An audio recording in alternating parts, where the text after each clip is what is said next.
Ration जो है वंचित लोगों को मिल रहा है, दलित हैं, वंचित हैं, उपेक्षित लोग हैं।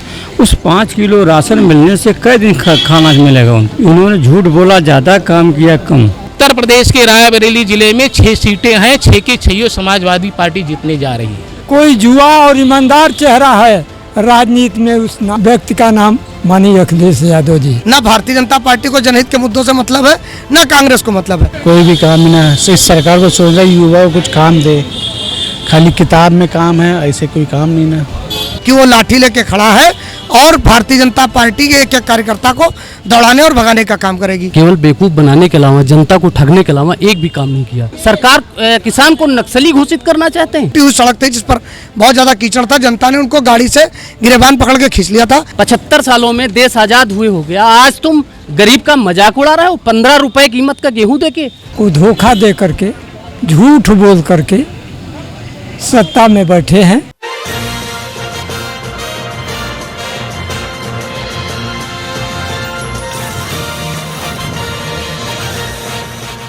मर मसाला उनको चाहिए, भोजन के लिए उनको दाल मिलना मुश्किल है। अभी भाई साहब ने कहा कि 5 किलो अनाज 1 महीने में आदमी कई दिन खाएगा। ऐसी हालात है कि इस बार देवरिया नहीं, संपूर्ण उत्तर प्रदेश की जनता अंगड़ाई ली है। हर वर्ग के लोगों का ये चाह है कि हमारी सरकार समाजवादी पार्टी की 22 में बनेगी। हमारे नेता माननीय अखिलेश जी की वाणी जो है 400 सीट से बढ़कर के 401 सीट हो जाए, मेरी कामना है। जनता चाह रही है कि अखिलेश जी सत्ता में आवे। गरीब से लेकर पिछड़े सामान्य वर्ग के लोग, माइनॉरिटी के लोग, सारे लोग आज हिंदुस्तान में कोई जुआ और ईमानदार चेहरा है राजनीति में, उस व्यक्ति का नाम माननीय अखिलेश यादव जी। अखिलेश यादव जिनका एक चेहरा, एक युवा चेहरा है, बिल्कुल साफ तौर से। लेकिन जो बात कही ने कि पूर्वांचल समाजवादी का गढ़ रहा है, लेकिन योगी आदित्यनाथ का वर्चस्व हमेशा से रहा है। योगी यहाँ पे कुछ युवा भी उनसे बात करते हैं आपके हैं, मतलब क्या लगता है? बेरोजगारी ही मुद्दा है। बेरोजगारी से जो बेरोजगारी, महंगाई, पेट्रोल के दाम, डीजल के दाम, ये सब चीज़, ये सब मुद्दे हैं। ये सब मुद्दे हैं। आदमी बेरोजगार आदमी कहाँ जाएगा? कोई काम नहीं ना। हम युवा बैठे हैं आज रोड पे, कोई भी काम नहीं ना। सिर्फ सरकार को सोच रहा है युवा को कुछ काम दे, खाली किताब में काम है, ऐसे कोई काम नहीं ना। धरातल पे तो योगी सरकार का बहुत काम दिखाई पड़ रहा है, क्यों नहीं दिख रहा है? क्या काम है? हम लोग तो आपके सामने बैठे, देखिए ये योगी सरकार का दावा है बहुत विकास कराया उन्होंने। कुछ नहीं, सब किताब में है, सब किताब में, कागज में है, सब किताब कागज में, और कुछ नहीं है। अच्छा, ठीक है, बिल्कुल साफ तौर से इनका कहना है कि सब कागज में है, किताब में है। जिस प्रकार से एक चीज़ें कह रहे हैं, बाबूजी ने कहा कि पूर्वांचल में समाजवादी गढ़ रहा है। पूर्वांचल में योगी आदित्यनाथ का भी गढ़ माना जाता है, वर्चस्व रहा है। क्या आपको लगता है कि पूर्वांचल में जिस प्रकार से योगी का वर्चस्व रहा है, इस बार जो ज़मीनी स्तर पर कार्य कर रहे हैं, क्या समाजवादी वहाँ पर फतेह कर पाएगी? नहीं, योगी कहाँ के रहने वाले? पहले मैं उन्नाव जनपद से हूँ और जिला सचिव हूँ समाजवादी पार्टी का। मैं माननीय मुख्यमंत्री जी का एक काम आपसे पूछना चाहता हूँ, जो उन्होंने लोकहित में, जनहित में किया हो। केवल बेवकूफ़ बनाने के अलावा, जनता को ठगने के अलावा एक भी काम नहीं किया। चाहे इस देश की प्रदेश की सरकार हो, चाहे देश की सरकार हो, डीजल, पेट्रोल, गैस जिस तरह से बढ़ रहे हैं, आपके घर में भी रसोई सिलेंडर आता होगा। क्या रेट थे पूर्ववर्ती सरकारों में और आज क्या रेट है? किस तरह से जनता बेहाल है। जनता सिर्फ मौका तलाश रही है कि ईवीएम या बैलेट पेपर हमें मिले और हम कैसे इस भ्रष्टाचारी सरकार को हम भगाने का काम करें। बहुत बुरी तरह से उबी हुई है जनता। किसान हमारा 9 महीने से सड़क पे बैठा, मैं भी किसान का बेटा हूँ। आज सरकार वार्ता नहीं करना चाहती, सरकार किसान को नक्सली घोषित करना चाहते हैं। ये है माननीय हमारे देश का प्रधानमंत्री, ये है हमारे प्रदेश का मुख्यमंत्री। किसान को नक्सली घोषित करोगे तुम? आपके बियर हाउस पहले बन जाते हैं, कानून बाद में सदन में पास होते हैं। देश कहाँ जा रहा है? देश विकास की ओर जा रहा है, प्रधानमंत्री योगी और मोदी का कहना है। 5 किलो गेहूं देकर के विकास करोगे तुम? 75 सालों में देश आजाद हुए हो गया, आज तुम गरीब का मजाक उड़ा रहे हो 15 रुपए कीमत का गेहूं देके। पूर्ववर्ती सरकारें भी छूट पे गेहूं देती थी, आपने जो 2-3-4 रुपया प्रति किलो के हिसाब से लेता तो वही तो माफ किया। क्या बताना चाहते हो, क्या दिखाना चाहते हो? आदरणीय योगी जी, आदरणीय मोदी जी, देश की जनता को क्या दिया तुमने? कहते थे कि हवाई चप्पल वाला हवाई जहाज से चलेगा, आज आपने हवाई जहाज अडानी को दे दिए। एयरपोर्ट के किनारे अगर कोई हवाई चप्पल वाला पहुंच जाए तो मैं अपना नाम बदलने को तैयार हूं, मैं राजनीति से इस्तीफा देने को, संन्यास लेने को तैयार हूं। क्या बात करते हो आप? जनता जिस तरह से त्रस्त है, उत्तर प्रदेश में 2022 में आदरणीय अखिलेश यादव जी की तरफ जनता मुंह बाए खड़ी है, बिल्कुल टकटकी लगाए देख रही है। हर वर्ग, हर जाति धर्म एक तरफ से जो है इनको बदलने के लिए तैयार खड़ा है। उत्तर प्रदेश में जातियों पे चुनाव होता है और उत्तर प्रदेश में आज ही की बात की जाए तो बीजेपी ने प्रभारी नियुक्त किए हैं। तमाम प्रभारी उत्तर प्रदेश में नियुक्त हो गए हैं, क्षेत्र में जा रहे हैं, कार्य कर रहे हैं। बीजेपी जिस प्रकार से ग्राउंड पे है, समाजवादी पार्टी के कार्यकर्ता उतने ग्राउंड पे नहीं दिखाई पड़ते हैं। क्या लगता है जिस प्रकार से चुनाव रणनीति है कि जीत होगी? समाजवादी पार्टी के आदरणीय राष्ट्रीय अध्यक्ष जी ने 5 अगस्त 2021 को उत्तर प्रदेश के चुनाव का आगाज किया था, स्वर्गीय जनेश्वर मिश्र जी के पूर्ण जयंती पर।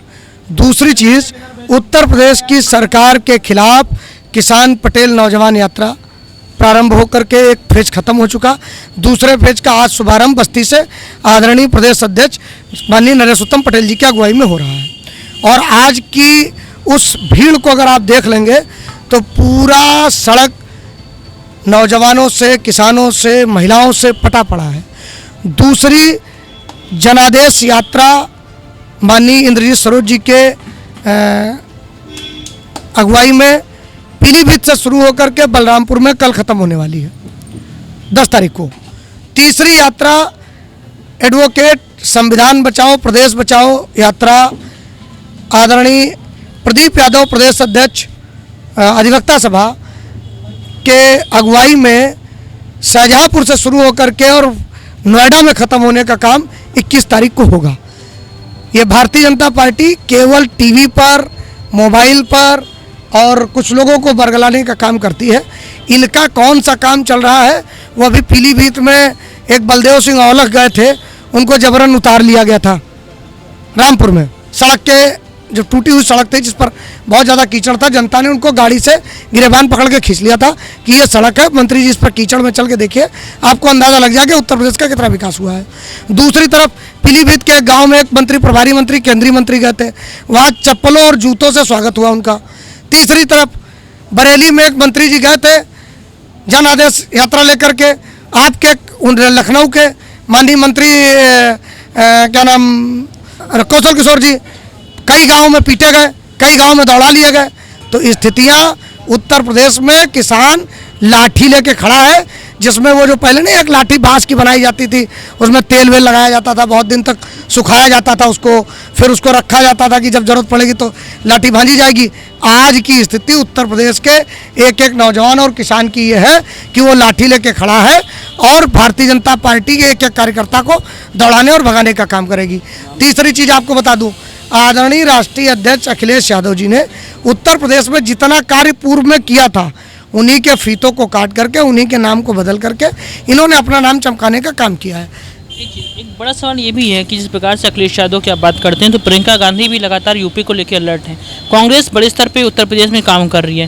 क्या लगता है प्रियंका गांधी के आने से समाजवादी पार्टी के वोट बैंक को असर नहीं पड़ेगा? आदरणीय राष्ट्रीय अध्यक्ष ने अभी एक बार बहुत थोड़े शब्दों में, कम शब्दों में कही थी, वो बहुत बड़ी नेता है, मैं उनका सम्मान करता हूँ, लेकिन एक बात कही थी कि पहले कांग्रेस और बसपा ये तय कर ले और जितने भी छोटे छोटे दल हैं वो ये तय कर लें कि चुनाव भाजपा को हराने के लिए लड़ रहे हैं या समाजवादी पार्टी को हराने के लिए लड़ रहे हैं, नंबर एक। दूसरी चीज़, 1.5-2 सालों से मैं प्रियंका जी को सुन रहा हूँ, लखनऊ आ रही हैं, लखनऊ आ रहे हैं, लखनऊ आ रही हैं, ये मकान तैयार हो गया, वो होटल तैयार होगा, वहाँ बैठेंगी, उस वाले कमरे में बैठेंगी। ये केवल टीवी पे जो भाजपा है वही कांग्रेस है। ना भारतीय जनता पार्टी को जनहित के मुद्दों से मतलब है, ना कांग्रेस को मतलब है। कांग्रेस पार्टी सिर्फ और सिर्फ समाज को विघटित करने का काम किया और उसी को आगे बढ़ाने का काम भारतीय जनता पार्टी आज की डेट में कर रही है। रही बात प्रियंका जी की, तो प्रियंका जी आए तो लखनऊ, आए तो उत्तर प्रदेश, देखे तो कहाँ जनता बेहाल है। वो तो केवल एक स्टंट करने के लिए आ गई, फोटो खिंचा लिया, आ गई, 1-2 पोज दे दिया और उसके बाद फिर दिल्ली वापस, फिर 2-3 साल गायब, फिर 6 महीने बाद गायब। आदरणीय राष्ट्रीय अध्यक्ष जी पिछले 15 दिनों में 14 डिस्ट्रिक्ट का मैं नाम गिना सकता हूँ, दौरा कर चुके हैं। एक नैरेटिव सेट किया जा रहा है कि ट्विटर से नहीं निकलते हैं तो रोड पे नहीं निकलते हैं तो पब्लिक के बीच नहीं जाते हैं। 14 जनपदों का दौरा आदरणीय राष्ट्रीय अध्यक्ष जी ने पिछले 15 दिनों में किया है और एक एक व्यक्ति के घर पहुंचने का काम, जो भी समाजवादी पार्टी से या पूर्व में बहुत भारी बड़ा नेता है किसी भी दल का हो, आदरणीय सुखदेव राजभर जी उत्तर प्रदेश के पूर्व विधानसभा अध्यक्ष थे, उनकी तबीयत खराब थी, आदरणीय राष्ट्रीय अध्यक्ष जी उनके घर जाके उनका हालचाल लेने का काम किया। मुझको लगता है समाजवादी पार्टी के राष्ट्रीय अध्यक्ष जी के जैसा उत्तर प्रदेश ही नहीं बल्कि देश में, मैं बड़ी बात नहीं करता, उत्तर प्रदेश नहीं देश में, उनकी देश से नहीं विदेश तक चर्चा है कि बहुत सौम्य, बहुत सरल और बहुत बड़े दिल वाले नेता हैं। और उन्होंने जिस तरीके से नौजवान का, महिलाओं का, किसान का, छात्रों का, सबका हित साधा है, गरीब का, मजदूर का, मुझको लगता है कोई तबका बाकी नहीं था जिस तबके के लिए उन्होंने पूर्व में उत्तर प्रदेश में 5 साल काम नहीं किया हो।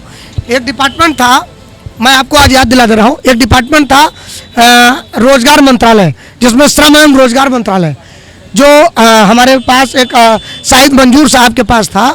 उसके तहत कभी भी आज तक किसी गरीब को या किसी मजदूर को रजिस्ट्रेशन के तहत साइकिल और 2 वक्त की रोटी किसी सरकार ने अगर दी तो आदरणीय राष्ट्रीय अध्यक्ष पूर्व मुख्यमंत्री अखिलेश यादव जी ने दी थी। और इसी के बाद आपको बता दूं, मुझको लगता है कि महिलाओं की प्रसव के दर्द को या महिलाओं को 102, 108, 1090 कि उनको कोई छेड़खानी करता था तो 1090 पे उन्होंने और हमारी आदरणीय पूर्व सांसद डिम्पल यादव जी ने, दोनों लोगों ने मिल करके जिस तरह महिलाओं को सुरक्षा दी थी, मुझे लगता है आज तक किसी सरकार में नहीं हुआ। 2012 के बाद 2022 का क्या जनता के दिलों पे अखिलेश यादव राज करेंगे? एक्चुअल पहले तो मैं बता देना चाहता हूँ कि मैं डिस्ट्रिक्ट रायबरेली का रहने वाला हूँ, 4 विधानसभा से। राज करना, जो लोकतंत्र में राज करना एक गलत शब्द का प्रयोग है। मैंने कहा जनता के दिलों पे। लोकतंत्र में जनता जब सरकार चुनती है तो सेवा के लिए चुनती है, ना कि राज करने के लिए। लेकिन जो वर्तमान की सरकार है, जनता ने उनको मैंडेट दिया, वो सत्ता में आए और वो पूरी तरह से राज कर रहे हैं। लेकिन हमारी समाजवादी पार्टी पिछले दिनों, चाहे आदरणीय नेताजी मुख्यमंत्री रहे हों, चाहे माननीय अखिलेश जी मुख्यमंत्री रहे हों, वो देश प्रदेश की सेवा की भावना से उन्होंने राज किया है। वो हर तबके को, चाहे नौजवान रहा हो, चाहे किसान रहा हो, चाहे मजदूर रहा हो, चाहे व्यापारी रहा हो, चाहे महिला रही हो, हर वर्गों को साधने का काम किया है। उनकी जो भी दिक्कतें रही हों उनका निपटारा उन्होंने करवाया है। और इस समय जो वर्तमान में भारतीय जनता पार्टी की सरकार है, हमारे संविधान के जो मौलिक अधिकार हमें दिए गए हैं उसका नेस्तनाबूद कर रही है। तो प्रदेश की जनता ये देख रही है कि जो किसान आंदोलन, इसमें भी आपने पूछा किसान आंदोलन के बारे में, किसान देश का अन्नदाता होता है। अगर वो अन्न नहीं पैदा करेगा। आप रायबरेली से हैं, ठीक है, आपने कहा रायबरेली की, सोनिया गांधी कितनी बार रायबरेली आई? देखिए, जहाँ तक सोनिया गांधी की बात है, देश में राजनीति शुरू से आज़ादी के बाद देश में राजनीति में एक मोनोपोली खेली गई। रायबरेली पिछड़ा था, नेहरू परिवार वहाँ से चुनाव लड़ना शुरू किया, क्योंकि जब पिछड़े क्षेत्रों से कोई बड़ा नेता आता है तो उनको देखने के लिए भीड़ ज़्यादा लगती है, ठीक है। और जहाँ तक रायबरेली की बात है, सोनिया जी, उनके इंदिरा जी भी वहाँ सांसद रही, फिरोज गांधी भी सांसद रही हैं। अब आगामी जो चुनाव होता है वो अलग की बात है, लेकिन विधानसभा में कभी भी रायबरेली में 6 सीटें हैं, कभी वो 2 से 3 नहीं पाई। और इस बार भी उत्तर प्रदेश के रायबरेली जिले में 6 सीटें हैं, 6 के 6 समाजवादी पार्टी जीतने जा रही है।